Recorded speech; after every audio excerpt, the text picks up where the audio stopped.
તો Veer Narmad south Gujarat university કોલેજના વિદ્યાર્થીનું કારસ્તાન। વિદ્યાર્થીએ ઉત્તરવહીમાં 500 રૂપિયાની નોટ મૂકી।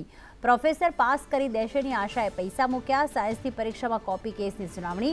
યુનિવર્સિટીએ વિદ્યાર્થીને 2500નો દંડ ફટકાર્યો છે। વિદ્યાર્થી અગાઉ 3 વખત પરીક્ષામાં નાપાસ થઈ ચૂક્યો છે।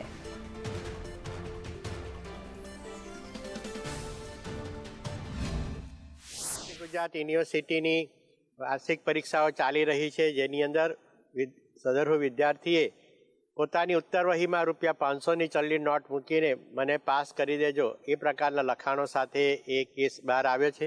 એને ફેક્ટ કમિટીએ ₹2500 જેટલો તેને આર્થિક દંડ કરવામાં આવ્યો છે અને આગામી 6 મહિના સુધી લેવાનારી ઓન ડિમાન્ડ અને પૂરક પરીક્ષાનો તેને લાભ આપવામાં આવશે નહીં।